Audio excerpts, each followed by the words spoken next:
Mga idolo, sa NBA na puno ng superstars, may isang player na hindi kailangan ng 30 points para maging bayani. Isang player na handang sumubsob sa sahig para sa loose ball, kumuha ng rebound laban sa mas matatangkad na kalaban, at maglaro ng halos buong game nang hindi nagre-reklamo. Siya ang puso ng New York Knicks pagdating sa hustle at energy. Siya si Josh Hart. The lead is 6-13.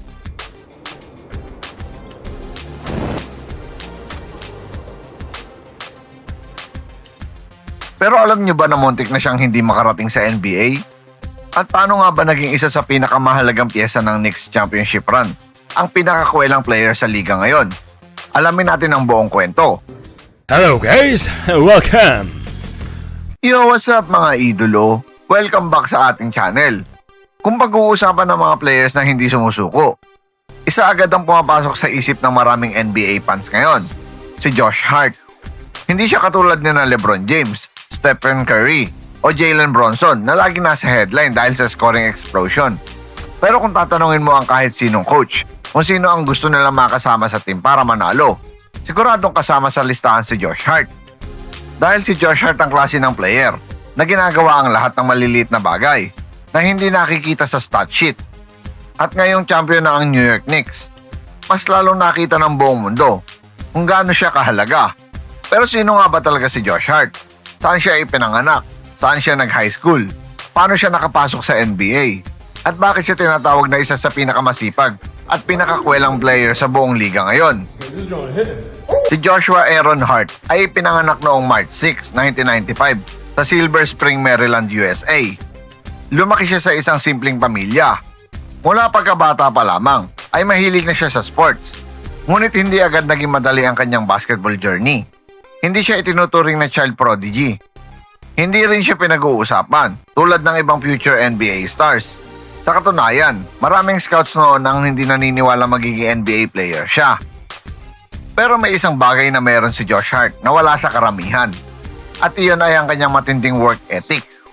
Habang ang iba ay kontento na sa talento, si Hart ay araw-araw na nagpapakahirap para gumaling.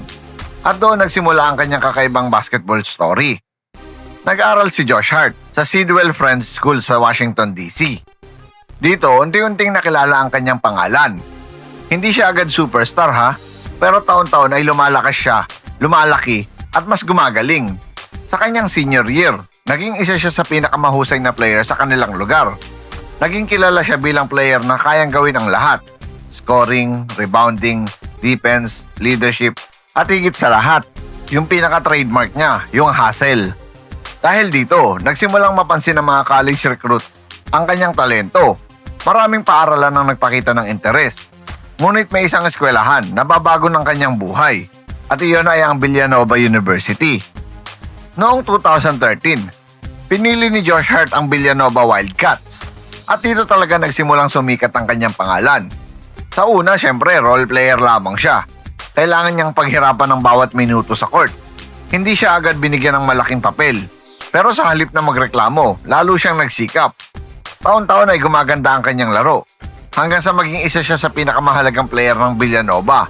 At dito rin nabuo ang napakatibay na samahan nila ni Jalen Bronson at Mikal Bridges. Ang grupong ito ang magiging pundasyon ng kanilang tagumpay sa hinaharap. At isa sa pinakamalaking achievement ni Josh Hart sa college ay ang pagkapanalo ng NCAA Championship noong 2016. Napakahalaga ng kanyang kontribusyon, hindi lamang sa puntos, kundi sa depensa, rebounds at leadership. Sa bawat laro ay pinapakita niya ang pagiging all-around player niya. At dahil sa kanyang husay, nanalo rin siya ng maraming individual awards. Naging isa siya sa pinakamahusay na college player sa buong Amerika.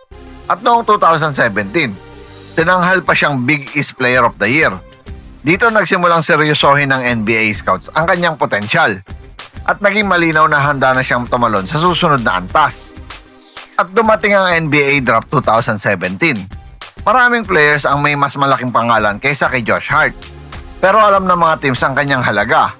Sa draft night, napili siya bilang 30th overall pick ng Utah Jazz. Ngunit agad siyang na-trade sa Los Angeles Lakers. At dito nagsimula ang kanyang NBA career. Isipin niyo yun?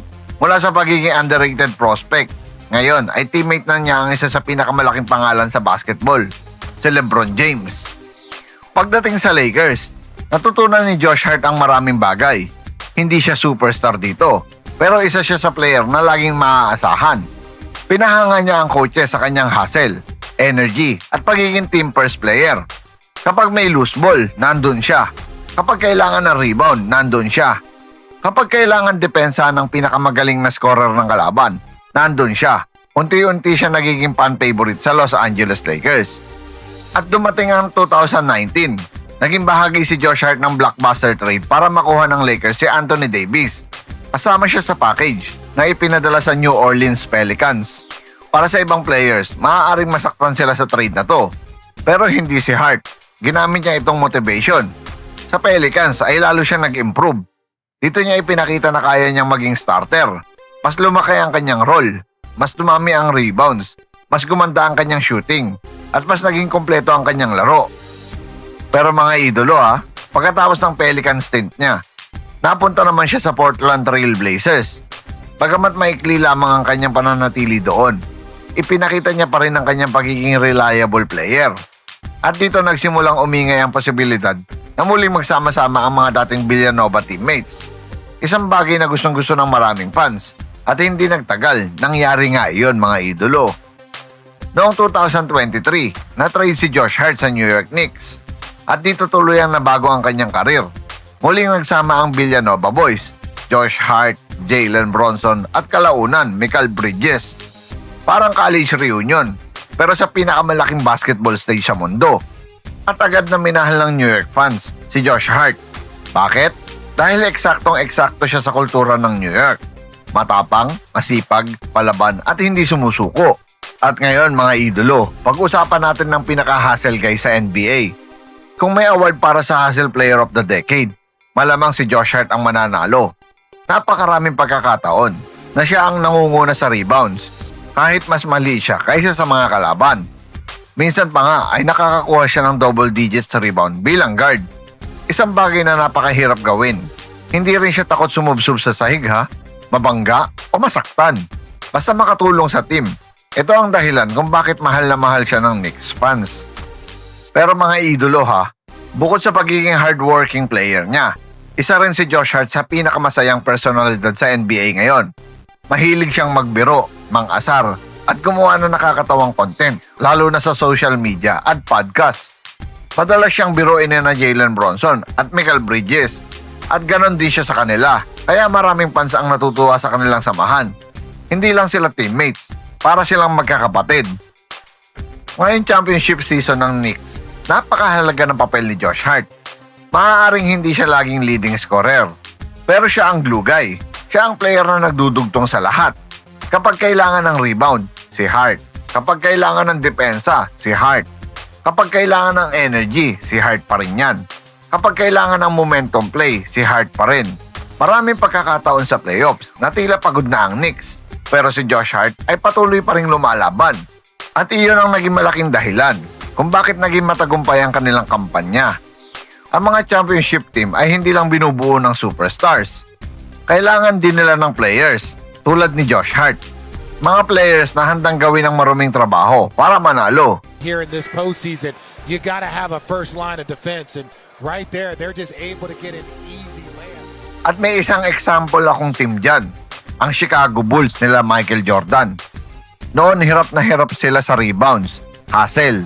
Pero nung nakuha nila si Dennis Rodman, laking ginhawa nila.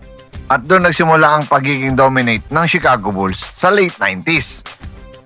Marahil hindi magiging Hall of Famer si Josh Hart. Marahil hindi rin siya magiging MVP. Pero may isang bagay na hindi matatawaran. Ang respeto ng kanyang mga teammates, mga coaches at fans. Dahil ipinakita niya na hindi kailangan maging superstar para maging mahalaga. Minsan, ang tunay na bayani ay ang player na gumagawa ng maliliit na bagay na nagdadala ng panalo. At iyon mismo ang ginawa ni Josh Hart sa buong karir niya. At marami rin may inspire na kabataan na hindi ganong katalentado sa basketball pero masipag at maganda ang work ethic. Mula sa Silver Spring, Maryland, That's gone. Josh Hart lighting it up from long. patungo sa Sidwell Friends School hanggang Villanova, NBA draft, Lakers, Pelicans, trailblazer at sa wakas ay ang New York Knicks champion. Napakalayo na ng narating ni Josh Hart at sa bawat hakbang ng kanyang journey, dala niya ang parehong prinsipyo, magtrabaho ng mas mabuti kaysa sa iba, lumaban sa bawat posesyon at huwag kailanman sumuko. Kaya kung may isang player na tunay na sumisimbolo sa salitang hustle sa modern NBA, walang duda na isa si Josh Hart doon. Kung nagustuhan ninyo ang kwento ni Josh Hart, huwag kalimutang i-like ang video, mag-subscribe sa channel, at pindutin ang notification bell para hindi kayo mahuli sa ating mga susunod na NBA stories, player journeys, at basketball documentaries. Comment down below, Josh Hart equals Heart of the Knicks Hustle. At sabihin ninyo kung sino pa ang gusto ninyong gawa natin ng susunod na basketball stories. Maraming salamat sa panonood mga idolo. Dahil dito sa channel na ito, basketball ang tunay na panalo.